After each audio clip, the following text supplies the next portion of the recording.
요아스는 성전을 보수하고자 하는 마음을 갖습니다. 요아스는 새로운 시대를 맞아 성전을 정비하는 것이 합당하다고 여겼던 것 같습니다. 요아스는 명민한 사람이었습니다. 요아스는 제사장들과 레위 사람들을 불러 성전 보수를 위한 세금을 거둘 것을 명령합니다.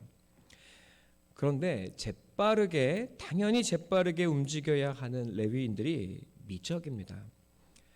대제사장인 여호야다도 그렇습니다. 레위인과 제사장들 본인들의 일인데도 말이죠.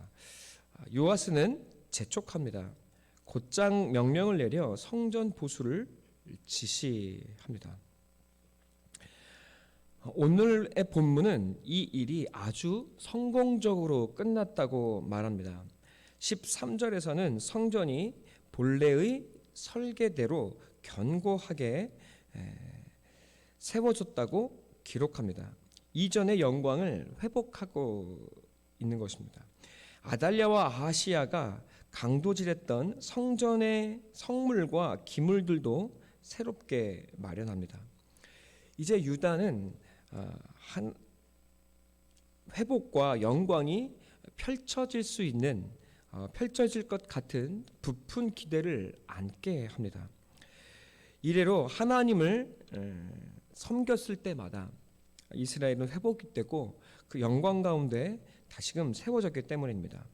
그래서 유다는 하나님 여호와를 예배하며 다시금 이스라엘의 영광을 회복하게 될 것입니다. 하나님을 예배하고 섬길 때 하나님께서 복 주시고 강하게 하셨던 것처럼 유다는 강해질 수 있을 것입니다. 이방 민족들을 향해 안갚음을 할 수 있을지도 모를 일입니다. 그런데 뉘앙스가 좀 이상합니다. 여호야다가 살아있는 동안에는 성전에 예배가 끊이지 않았다고 말합니다. 여호야다의 죽음이 요아스에게 어떤 변화가 있게 될 것을 복선으로 미리 제시하고 있는 것입니다. 여호야다는 130세에 죽습니다. 그 시대의 어떤 사람보다도 오래 살았습니다. 이스라엘 왕들의 나이가 길면 80이었던 것을 생각하면 여호야다는 굉장히 장수했습니다. 하나님께 충성했으니 오래 사는 복을 누린 것일까요? 물론 그럴 수 있습니다. 오늘 우리는 이것에 대해서 조금 더 고민해 보게 될 것입니다. 16절은 이렇게 말합니다. 그가 평생 이스라엘 백성과 하나님과 성전을 위하여 선을 행했다. 좋은 일을 행했다고 말합니다. 그는 제사장임에도 왕의 묘실에 안장됩니다. 이스라엘의 실질적인 왕은 여호야다일 뿐 아니라 하나님이 그를 통하여 다윗의 계보를 이어가셨기 때문입니다. 이제 한 걸음 더 들어가 봅시다. 여호야다는 정말로 이스라엘을 위한 사람이었고 평생을 하나님께 신실했습니다. 그리고 성전을 위하여 좋은 일을 했다고 합니다. 그런데 뭔가 충돌하죠. 요아스가 레위인과 제사장을 불러 성전 보수를 요구했을 때 그들은 미적이었습니다. 여호야다도 마찬가지였습니다. 요아스는 여호야다를 불러 대체 왜 성전 보수가 늦어지는지를 추궁할 정도였습니다. 성전을 향해 선을 행했던 여호야다의 모습과 상충됩니다. 성전에서 일하며 성전에서 나오는 것으로 살아가는 것이 바로 레위인과 제사장들입니다. 그들이 가장 기뻐하며 앞장서는 것이 너무도 당연한 일이지 않겠습니까?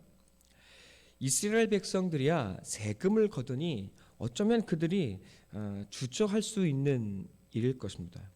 그러나 세금을 내지 않는 레위인과 제사장들이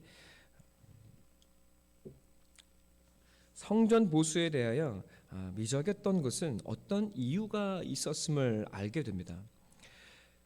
그리고 그것은 레위인과 제사장, 대제사장의 책임이 아니라는 것을 의미합니다. 대제사장 여호야다는 하나님의 성전을 위하여 평생의 선을 행하다 왕의 묘실에 들어갔기 때문입니다. 왜 그들은 미적이었을까요? 그들의 문제가 아니라면 당연히 요아스에게 있을 것입니다. 결론부터 말하면 요아스는 무엇이 중요한가를 몰랐던 것 같습니다. 그리고 그에게는 놓치는 것이 하나가 있었습니다. 레위인과 제사장들이 보기에 그리고 여호야다가 보기에 성전 보수보다 더 급한 것이 있었던 것입니다. 그리고 그 순서가 바뀌면 안 되는 일이었습니다.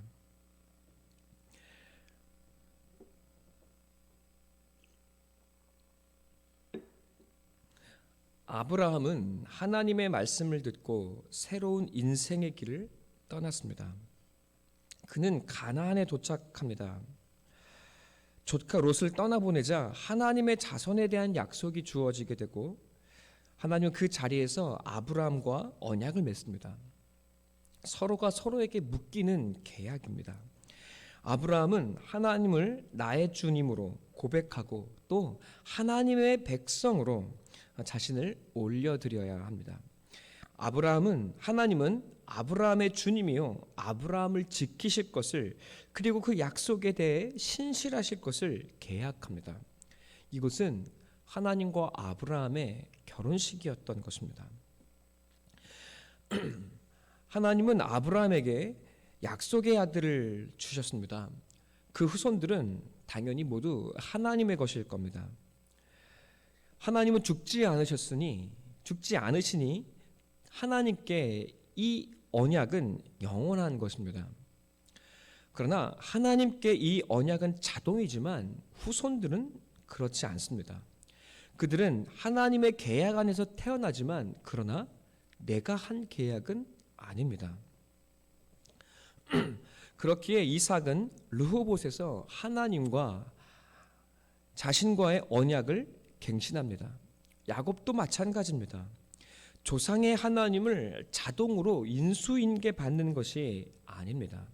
하나님은 언약을 하셔서 그 언약은 우리 안에 항상 자리하고 또 우리는 그 안에 살아가지만 우리는 하나님 안에서 그 언약을 갱신해야 합니다. 이스라엘은 그렇게 언제나 하나님과의 언약을 갱신했습니다. 언약의 갱신은 세대마다 끊임없이 일어났습니다. 모세를 통해 이스라엘 백성은 시내산에서 하나님과 언약을 갱신합니다. 광야에서 1세대가 죽고 2세대가 일어납니다. 2세대는 가나안을 앞에 두고 하나님과 언약을 다시금 갱신합니다. 이스라엘의 왕들이 회개할 때에는 언제나 백성을 모아 언약을 갱신하는 일들이 이루어졌습니다. 성전을 회복할 때에도 마찬가지였습니다. 요아스가 놓치고 있는 것이 무엇입니까? 성전 보수보다 더 급한 일이 있습니다. 언약을 갱신하는 일입니다. 여호와 하나님이 나의 하나님이시요 나는 그의 백성이라고 결혼의 도장을 찍어야 합니다. 이혼하면 내가 죽겠다고, 바람피면 나를 죽이라고, 여러분 주님 없이 살 수 없다고 고백하고 도장 찍는 일이 일어나야 합니다. 요아스 스스로가 가장 먼저 해야 하는 일인 것입니다. 나의 하나님을 만나는 일, 그리고 내가 그의 백성임을 스스로 자각하고 갱신하는 일이 있어야 합니다. 여호야다의 하나님이 아니라 나의 하나님 되심을 고백해야 하는 것입니다. 여호야다가 살린 것이 아니라 그를 통해 하나님이 살린 것임을 알아야 합니다. 하나님이 나와 언제나 함께 하셨음을 보는 눈이 떠졌어야 합니다. 그래서 그를 떠남이 곧 죽음이라는 사실을 알아야 합니다. 하나님께서 내게 묶여 계시니 나도 나 자신을 하나님께 묶어야 합니다. 또 요아스는 왕입니다. 그는 왕의 대표입니다. 그가 언약을 갱신하여 나아갈 때 백성들은 언약을 갱신한 왕을 보며 새로운 시대가 열렸음을 보게 될 것입니다. 그리고 요아스는 백성들을 모아 그들이 떠났던 여호와 앞에 나아가게 하며 회개하고 이스라엘 백성으로 하여금 하나님과의 언약을 갱신하게 해야 합니다.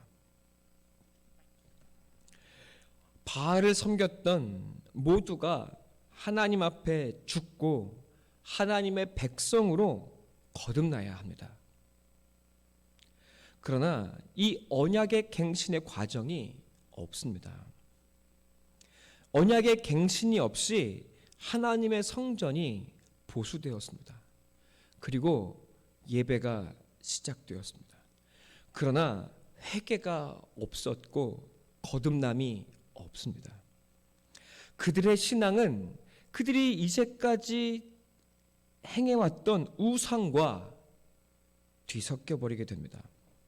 레위인과 제사장 그리고 여호야다가 머뭇거리는 이유입니다. 먼저 반드시 일어나야 하는 일이 없었던 것입니다. 언약의 갱신이 없으니 일어나는 결국이 무엇입니까? 우리는 보게 될 것입니다. 요아스는 여호야다가 죽자 변심합니다. 요아스를 누가 뒤흔들고 있습니까? 이스라엘의 백성들입니다. 성전을 보수하기까지 기쁨으로 세금을 냈던 백성들은 여호야다의 죽음 이후 곧 우상을 숭배합니다. 그들의 일에는 일말의 두려움이나 거리낌이 없습니다. 그리고 경고하는 여호야다의 아들까지 죽입니다. 그들은 하나님을 두려워하는 빛이 전혀 없습니다. 여호야다는 장수했습니다. 왜 그토록 하나님은 그를 오래 살려두셨을까요? 하나님은 요아스가 철들어 하나님을 찾을 나이가 되기까지 여호야다를 살려주신 것입니다. 요아스를 사랑하시고 그를 기다리신 것입니다. 하나님은 세심하게 요아스를 보호하시고 그를 인도하시고 그와 함께 하셨던 것입니다. 이토록 세심하게 하나님은 우리의 삶의 이 모양 저 모양으로 간섭하시고 그리고 수많은 사람들과 만남과 일들을 통해 우리에게 말씀을 건네십니다. 나와 함께 결혼하자고, 언약을 갱신해야 한다고, 이제까지 살아온 삶을 회개하고 나와 함께 살아가자고 하나님은 우리를 흔들어 깨우시기 원합니다. 이 하나님의 마음이 느껴지십니까? 요아스를 그토록 장수하게 하셔서 끝끝내 요아스를 기다리고자 하셨던 그 하나님의 마음을 여러분, 그리고 그 요아스의 변화를 보기까지 자신의 생명을 놓을 수 없는 그 여호야다의 간절한 마음, 여러분 그 마음이 느껴지십니까? 무엇이 중요합니까? 성전과 예배도 중요합니다. 그러나 하나님을 만나야 합니다. 성전에 나아가 예배할 수 있는 백성이 되어야 합니다. 언약의 갱신이 이루어져야 합니다. 하나님과 묶여야 합니다. 사랑하는 성도 여러분, 하나님과 묶이셨습니까? 하나님을 내 남편이요 신랑으로 모셨습니까? 하나님과 결혼하여 신부로 사시겠습니까? 하나님과 결혼하여 신부로 산다는 것이 갑자기 숨이 턱 하고 막히는 것은 아닙니까? 자유를 잃고 무거운 짐같이 느껴지는 것은 아닙니까? 하나님이 성전보다 우리의 마음을 원하시는 우리의 남편, 나의 남편 되기 원하심을 여러분 깨닫고 살아가고 계십니까?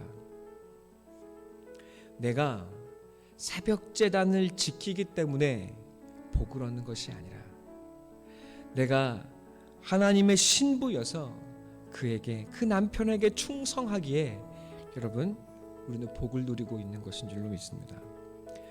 코로나 시대입니다. 요아스를 지켜주던 여호야다가 죽은 것처럼 우리의 삶을 지켜주던 교회와 일상의 예배가 사라지고 있습니다. 우리가 살아가는 시대, 우리의 교회가 요아스가 되진 않을지 근심하게 되는 것은 까닭 없는 기우일까요? 사는 것이 중요합니다. 살아야 언약을 갱신하기 때문입니다. 사는 것이 중요한 것은 하나님과의 언약이 우리의 삶에 갱신되어야 하기 때문입니다. 우리의 외양, 자존심, 명예, 직업, 고민과 걱정, 근심, 그리고 돈, 그리고 내일 일 다 하나님 앞에 내려놓읍시다. 무엇이 중요합니까? 중요한 것을 해야 합니다. 하나님과 언약을 맺고 또 갱신하십시다. 하나님이 살게 하실 것입니다.